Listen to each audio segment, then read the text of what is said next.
ঘর জামাই হয়ে থাকা লাগবে। বলতে পারবেন না যে আপনার এই জাতীয় সঙ্গীত গাওয়া শিরক, এটা বলার ক্ষমতা নেই। কেন? আপনি ঘর জামাই নেতা, আপনি গণতন্ত্রে। কখনো হিন্দুর অ্যাক্টিং করা লাগবে, কখনো হিজড়ের, কখনো মুসলিমের, কখনো খ্রিস্টানের।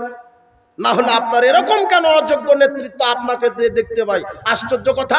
আরে বেকুব, আপনি যে বললেন যে আমরা মন্দির পাহারা দিব, আপনি মন্দির পাহারা দেন আর আহলে হাদিস মসজিদ ভেঙে ফেলেন। আপনি কেমন নেতা? আপনি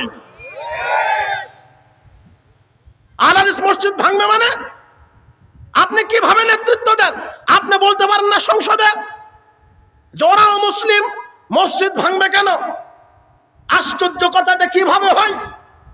ভারতে মসজিদ ভাঙে হিন্দুরা আর বাংলাদেশে মসজিদ ভাঙে বেদাতিরা। একই চরিত্র এদের। মসজিদ ভাঙবে হিন্দুরা, সহ্য করা যায়, মুসলিম কেন মুসলিমের মসজিদ ভাঙবে? আশ্চর্য কথা।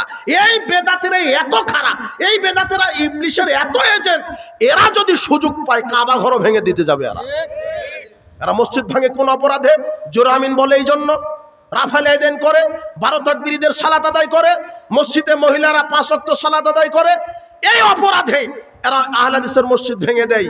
কি কাবা ঘরে 12 তাকবীরদের সালাত হয় না? কাবা ঘরে জোরে আমিন বলা হয় না? কাবা ঘরে পার সাথে পা মিলানো হয় না? কাবা ঘরে রাফাল আদান করা হয় না? এই অপরাধে যদি বাংলাদেশের মসজিদ ভাঙতে পারে, এই কাঠমোল্লা বেদাতিরা কাবা ঘরও কি করে দিবে? বেদাতিরা কত খারাপ বুঝতে পারছেন? এই হলো বেদাতির বেদাতি। এরা হলো ইবলিশের চেলা, ইবলিশের এজেন্ট, ইবলিশের পাক্কা এক একটা করে দালাল এরা। এদের এই সব হুজুর মাওলানা থেকে সাবধান। বিচারের মাঠে ফয়সালা। আহলে হাদিসদের সংখ্যা নাই এ কথা ঠিক, অর্থ নাই, জনবল নাই এ কথা ঠিক, সামরিক শক্তি নেই এই কথা ঠিক। ওয়াল্লাহি আল্লাহর কসম, আহলে হাদিসের দলিলের পাওয়ার আছে আলহামদুলিল্লাহ। দলিল ছাড়া আহলে হাদিস বাচ্চারা কথা বলে না। তোমার অন্ধ মুকাল্লিদ, তোমার পীর যদি বলে পেশাব খাও, তুমি তো পেশাবই খাও। হাদিসে থাকলেও হুজুর বলেছে বাবা, মানা যাবে না। আশ্চর্য কথা।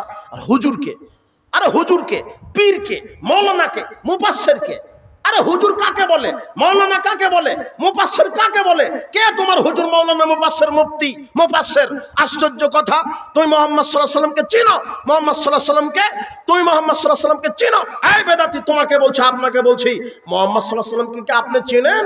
মুহাম্মদ সাল্লাল্লাহু আলাইহি ওয়াসাল্লাম 1450 বছর পূর্বে বলেছেন, আয় শোনো, ওয়াল্লাযী নাফসু মুহাম্মাদিন বিয়াদিহি, সে আল্লাহর কসম করে বলছি যার হাতে আমার আত্মা রয়েছে, লাউ বাদালাকুম মূসা, আজকে যদি মূসা আসে, মূসা নবী যদি পৃথিবীতে আসে, ফাত্তাবাতুমুহু, আর যদি মূসার শরীয়ত তোমরা মেনে চলো, ওয়া তারাকতুমুনি, আর আমি মুহাম্মদ সাল্লাল্লাহু আলাইহি ওয়াসাল্লামের শরীয়তকে যদি তোমরা প্রত্যাখ্যান করো, লা দালালতুম আন সাওয়াইস সাবিলা, তাহলে মূসার শরীয়ত এখন মানলে তোমাকে জাহান্নামে যেতে হবে।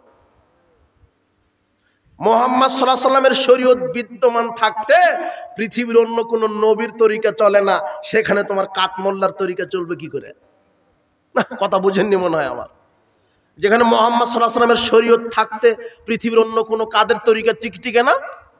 নবীদের। সেখানে মাযহাবের দোয়া দিয়ে তুমি ধর্ম মেনে কি করবা? মাযহাব কাকে বলে বেটা?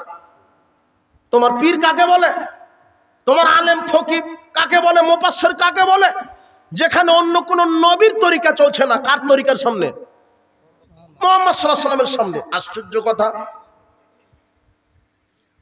এই জন্য সঠিক আকীদা মানহাজ বুঝতে হবে, সঠিক আকীদা মানহাজ বুঝতে হবে, শিরক মুক্ত, বেদাত মুক্ত আমল করতে হবে।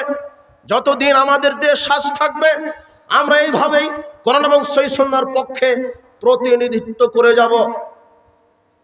হাফিজ ইবনুল কাইয়্যিম রাহিমাহুল্লাহ, ইমাম বুখারীর উস্তাদ আলী ইবনুল মাদিনী, তিনি বলেছেন পৃথিবীতে একটা দল হকের উপরে থাকবে, হুম আহলুল হাদিস, তারা হচ্ছেন আহলুল হাদিস, উলাইকা হিজবুল্লাহ, তারা হচ্ছেন আল্লাহর সেনাবাহিনী। আলা ইন্না হিজবাল্লাহি হুমুল মুফলিহুন, আর আল্লাহর সেনাবাহিনী সফল। আলহামদুলিল্লাহ।